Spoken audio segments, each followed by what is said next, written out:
hablar de una en específico antes de irnos a corte? Claro que sí. ¿Quieres que platiquemos por qué daña las trompas? La principal causa de que una mujer no se pueda embarazar es el daño tubario. Y la principal causa de que se dañen las trompas en una mujer es la endometriosis.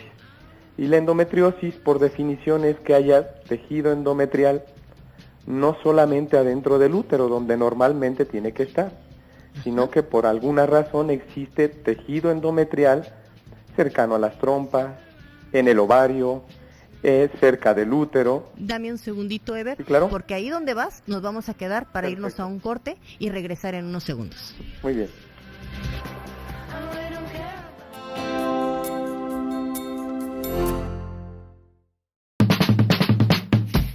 Pues ya estamos de regreso, esperando todos sus mensajitos en el 333-822-3208, que es nuestro WhatsApp. Y bueno, estamos aquí con el doctor Ever Flores Leal, quien nos estaba hablando precisamente de toda esta parte en donde qué es lo que provoca, cuáles son las causas de lo que es la infertilidad. Y estábamos hablando específicamente de la mujer y nos estabas hablando acerca de lo que la endometriosis. Y que bueno, estamos viendo que sí tiene una raíz en muchas ocasiones de muy joven, ¿verdad, Ever?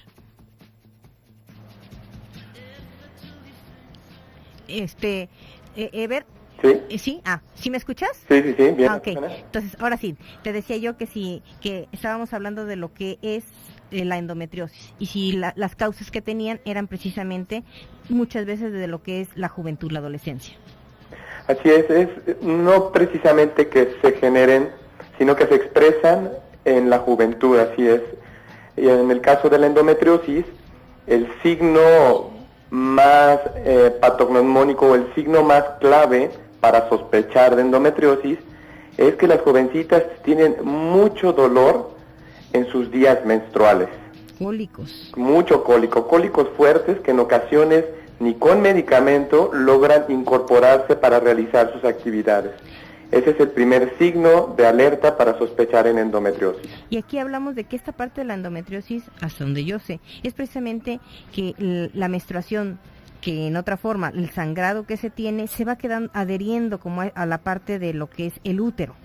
Exacto, hay muchas teorías, hay como unas 5 o 6 teorías de cómo es que ese tejido endometrial, que bien mencionas, que normalmente debe estar dentro del útero nada más, migró y se estacionó en las trompas, en los ovarios o dentro de la cavidad pélvica donde normalmente no debe de estar.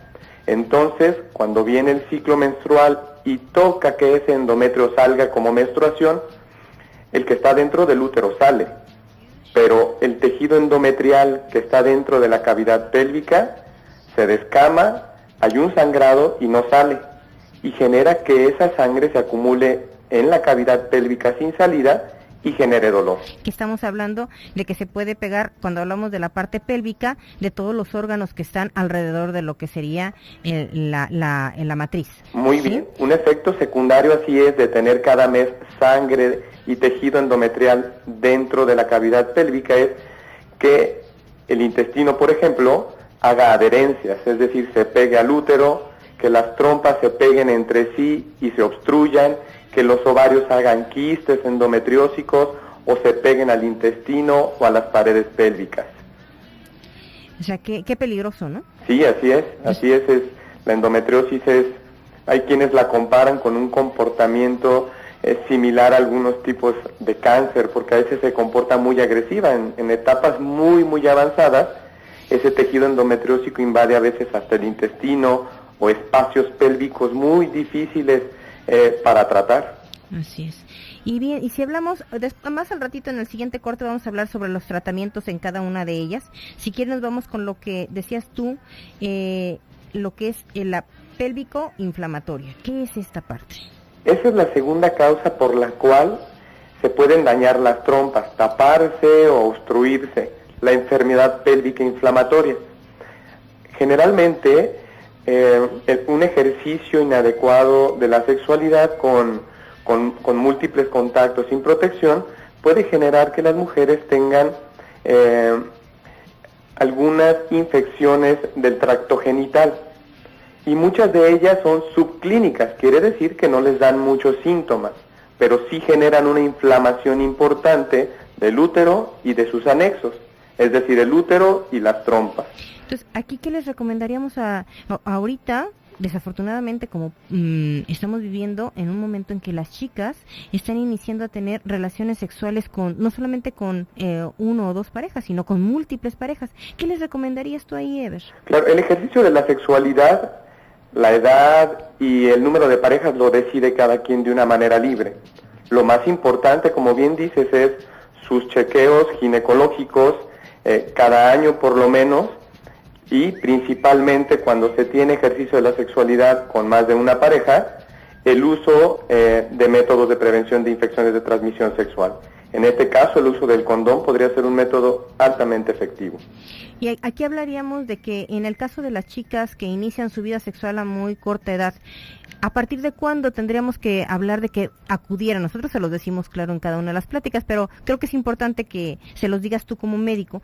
O sea, ¿a partir de cuándo es el momento de iniciar? Porque muchas chicas inician su vida sexual y pues dicen, bueno, pues me voy a esperar hasta que tenga 20, 25 años para claro, hacerme el primer estudio, ¿verdad? Claro, así es. No, nosotros los ginecólogos siempre hacemos hincapié a que las pacientes deben vernos como sus amigos desde la infancia, la adolescencia, la adultez. Entonces, la primera visita al ginecólogo por lo menos tiene que ser iniciando la adolescencia. Aunque no hayan tenido vida sexual, las jóvenes pueden tener muchas dudas en donde nosotros como ginecólogos podemos incidir. Y hablando de las revisiones ginecológicas, que podríamos incluir un Papá Nicolau, una colposcopía, o inclusive hasta algún cultivo en busca de algún bicho que esté afectando ahí el tracto genital, en cuanto inicien su vida sexual. Y podemos matar dos pájaros de un tiro, Azucena. Hablar de sus revisiones ginecológicas, pero platicar también de métodos de planificación que más les convengan. Porque como tú eres experta, el rollo de embarazos tempranos, no deseados, también es una cuestión que debe ser bien platicada. Y entre dos. Así es. ¿Verdad? Porque ya desafortunadamente se parece que la que se tiene que preocupar en muchos casos por esta situación es ella, sí, claro. ¿Verdad? O sea, porque como es la que hasta ahorita la mayoría todavía se quedan con la niña o el niño a la hora que nace, pues pareciera que nada más el 50% del que puso la semillita es el que cuenta. Claro. Y es como la infertilidad, debe verse en pareja. Así es. Entonces, bueno, vamos a retomar y vemos la segunda parte que nos hablabas de las segundas causas. Ok, ¿sí? Muy bien. Hablábamos de problemas ovulatorios, Azucena, aquellas pacientes que no menstruan mes con mes, que eso nos da un indicio de que no están ovulando de una manera adecuada. Y te hablaba del famoso síndrome de ovario poliquístico, que es la primera causa de que las pacientes no ovulen bien. Por ejemplo, una paciente que ovula bien tiene un potencial de embarazarse teniendo relaciones en días fértiles solamente del 25%. Ahora imagínate una paciente que no ovula, se convierte en un problema para embarazarse. Claro, aquí está, o sea, me gustaría que les explicaras qué es la ovulación. Mucha gente, no sabemos, ¿sí? ¿Qué es exactamente la ovulación? ¿Cómo nos lo pudieras explicar para que tanto la adolescente como la mujer que ya está iniciando su vida sexual, como la adulta, sepa, o la que precisamente no sabe por qué no se ha embarazado, sepa cómo puede darse cuenta que está ovulando o no? Esa es una pregunta excelente en el ámbito de reproducción. Muchas veces les dicen, es que tienes problemas ovulatorios y les mandan a hacer muchos estudios complejos. Pero hay un dato muy importante, la paciente que menstrua cíclicamente, es decir, mes con mes, podemos tener la seguridad en el 95% de que es una paciente que menstrua mes con mes. La ovulación es cuando se rompe un folículo maduro y se libera un óvulo. Y todo eso lleva un ciclo, ¿no? Cuando inicia en tus primeros días de menstruación, ese folículo está muy pequeñito. Conforme al estímulo hormonal y avanzan los días, va creciendo, va creciendo, va creciendo hasta que se hace maduro, y por una serie de cambios hormonales, cuando está maduro, explota, se rompe y se libera un óvulo. Y normalmente ese óvulo es captado por la trompa de falopio y viaja por la trompa en busca, si hay relaciones y viajan los espermatozoides de una manera adecuada, de la fecundación. En caso de que no se dé la fecundación, ese óvulo se va a perder y vienen cambios hormonales que posterior generarán que otra vez haya menstruación. Es lo que sucede mes con las pacientes. Y hablamos de que precisamente esta ovulación es entre principalmente la mitad del mes de cada chica, ¿no? Exactamente, 12 y 14 días, así es. Ok, Ever, hasta aquí nos vamos a quedar. Yo espero que nos lleguen muchas preguntitas y volvemos.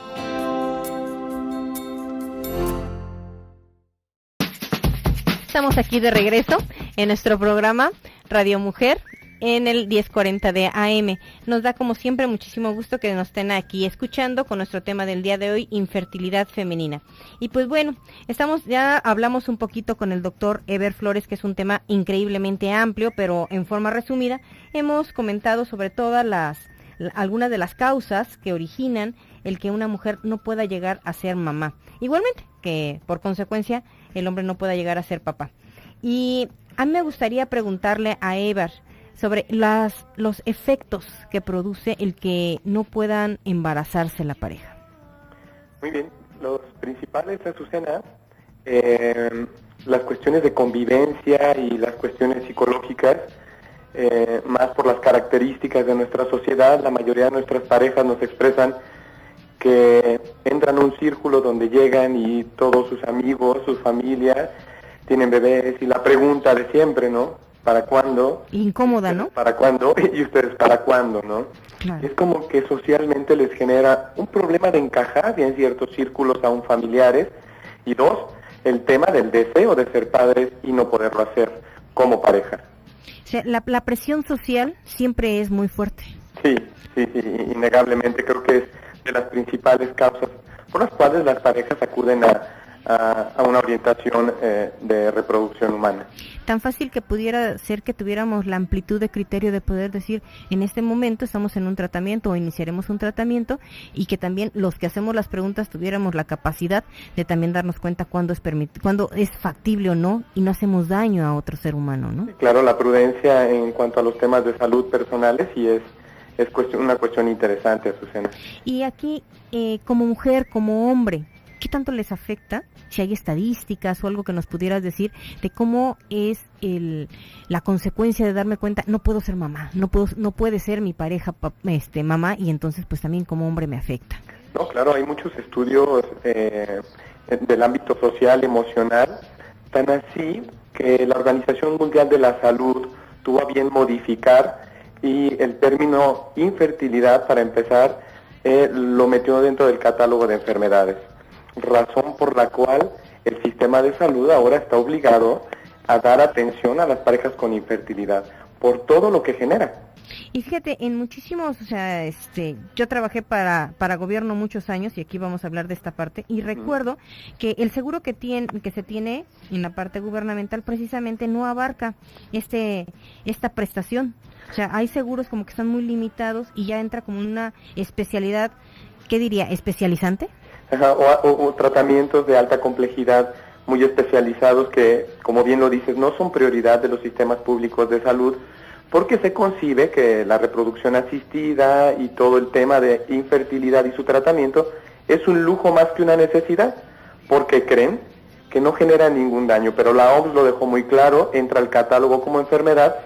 Entonces, por ende, el sistema de salud tiene la obligación, como en los países de primer mundo, que es hacia allá donde debemos nosotros ver, de brindar el servicio de reproducción con las máximas técnicas de reproducción asistida. Y que aquí, en esta parte, ¿cómo pudieran nuestras personas que nos están escuchando hacer obligatorio este servicio de salud cuando lleguen y les digan, pues no te lo puedo dar porque resulta que no está dentro de tu catálogo de atenciones? Indudablemente es una cuestión complicada. Ha habido algunos casos de pacientes que interponen juicios ante esta situación, pero bueno, tenemos un problema de origen. No existe como tal el servicio en la mayoría de las instituciones de salud pública. Entonces, al no tener absolutamente nada de infraestructura ni de servicio de técnicas de reproducción, las instituciones como que no se ven en la obligación de darles. La mayoría de las instituciones tienen una evaluación básica de los problemas de infertilidad, tienen unos protocolos que les completan. Hay un porcentaje importante de pacientes que, si llevan bien ese protocolo, les corrigen las fallas que les encuentran en ese primer estudio logran embarazarse de manera espontánea o con algunos tratamientos de baja complejidad. ¿Cuáles pudieran ser estas? Por ejemplo, las pacientes que tienen ovario poliquístico, Azucena, las pacientes que tienen este síndrome, corrigiendo algunos hábitos, haciendo ejercicio, modificando la alimentación y con algunos inductores de ovulación muy básicos y teniendo relaciones en los días indicados, a lo que llamamos técnicas de baja complejidad, podrían lograr embarazarse. ¿Qué alimentos son los que tú pudieras sugerirle aquí a nuestro público que pudieran consumir? No hay un alimento como tal en relación a infertilidad, pero el ovario poliquístico o el síndrome de ovario poliquístico hace que seas más propenso a tener una complicación que se llama síndrome metabólico, que se caracteriza por tener obesidad principalmente. Entonces, todas las cuestiones de nutrición, de cambios alimenticios, más ejercicio, que les hagan llegar lo más cercano a su peso ideal, son estrategias adecuadas. Okay. Y preguntota, ¿la infertilidad produce separaciones o divorcios? Sí, en una gran parte de las parejas, sí. Sí. ¿Y cómo podemos, entonces vamos a la pregunta increíble, ¿qué sí podemos hacer? O sea, ¿qué podemos hacer para que precisamente, o sea, qué alternativas hay? Me imagino, o sea, porque supongo que muchas parejas llegan a buscar remedios naturales. O sea, y dicen, pues con esto seguramente sí me voy a embarazar. Como terapias alternativas, ¿verdad? Así es, o sea, he escuchado muchas mujeres que dicen, voy a ir a que me soben.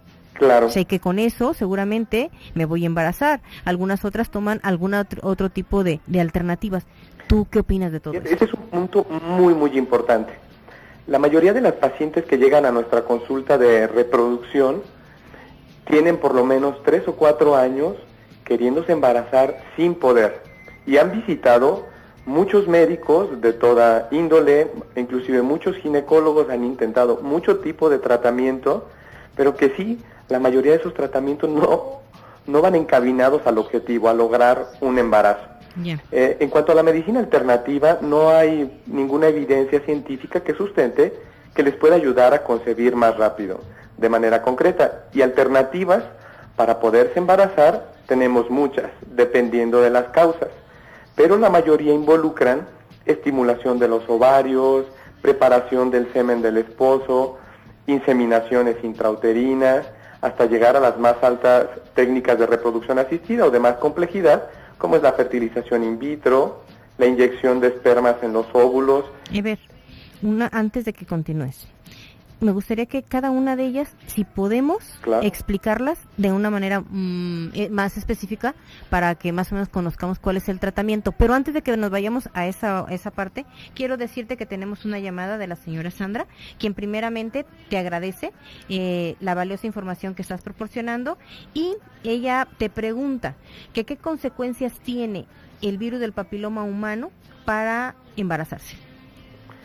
El virus del papiloma humano como tal, ninguna. El problema, que el virus del papiloma humano puede generar lesiones cervicales, como displasias cervicales, que necesiten tratamientos como el famoso cono o la electrocirugía, que pueden generar que el orificio cervical se obstruya y no pueda pasar el semen adecuadamente y pueda dificultarles el embarazo. También decían que, bueno, que se vuelve más delgadita la capa del cervix y que entonces no soporta el peso del feto, ¿sí? Y entonces por ello se puede... Lo pueden perder, que les cause una incompetencia étnico-cervical. No es lo común con un cono o con cirugía láser o el tratamiento con energía, pero hay pacientes, como bien dices, que llegan y que ya les han hecho 2 o 3 conos. Entonces a ella sí les puede generar una incompetencia cervical. Ok, Eber, me dicen que vamos a continuar en el siguiente corte, nada más mientras yo les voy a dar una información. Muy bien. ¿Sí? Gracias. Ok, mientras, bueno, vamos a recordar un poquito de lo que nos está diciendo el doctor. Estamos hablando sobre el tema que es infertilidad femenina. Y bueno, él nos comenta que existe 2 causas primarias y secundarias, en donde la mayoría de ellas tienen que ver con la parte biológica, pero tenemos alternativas de solución. En estas alternativas de solución son las que vamos a empezar a hablar a partir del último corte, en el cual esperamos mayor número de preguntas como las que estamos teniendo. Muchas gracias, regresamos en unos segundos.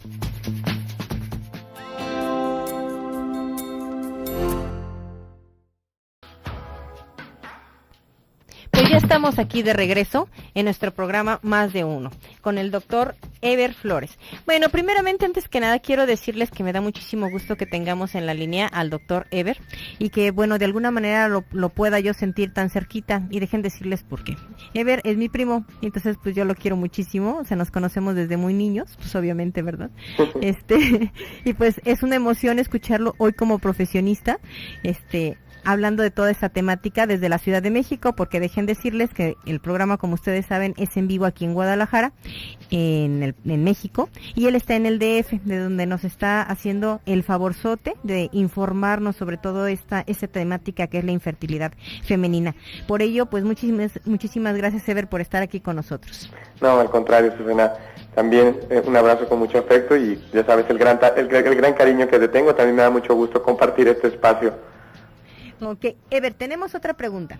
Nos preguntan aquí en el radio, ¿sí? Nos dicen, preguntar si hay algo que pueda tomar su esposo, el esposo de la persona que nos manda el mensajito, que tiene una baja producción de espermas.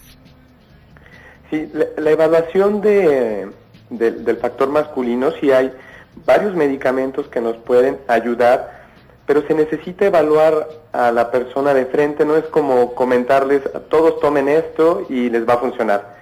Sí sería prudente que se acercara con algún experto en reproducción, y de seguro ellos les van a dar un tratamiento específico para que produzca más y mejores espermatozoides. Pues a ver, cuéntanos en dónde podemos a ti localizarte, cómo te podemos contactar. Sí, claro, con todo gusto. Mi correo es de dedo, R de ratón, floresleal, @gmail.com, cualquier duda con toda confianza, o en www.ram-mexico.com, que es Reproducción Asistida de México. Ok, ¿no lo pudieras repetir, Eber? Claro, el correo es drfloresleal, @gmail.com, cualquier duda con toda confianza, o en www.ram-mexico.com. ¿Y cómo le pueden hacer para comunicarse contigo si estás en el centro de nuestra república? Bien, pueden enviarme un correo y con todo gusto se los contesto, o podemos agendar una cita por medio de algún medio electrónico de comunicación también, y con todo gusto. Ok, pues muchísimas gracias. Pues retomamos y vamos a estas alternativas. Ya estamos en la última brecha de nuestro programa, entonces si nos pudiera decir cuáles son las alternativas para finalmente llegar a ser mamá y papá. Perfecto. Hay alternativas para cada paciente, como dicen. Hay casos clínicos que debemos individualizar para evitar hacer tratamientos innecesarios a parejas que no lo necesiten. Pero vamos de abajo hacia arriba, de lo más sencillo a lo más complejo. Lo primero que podemos hacer es un calendario coital.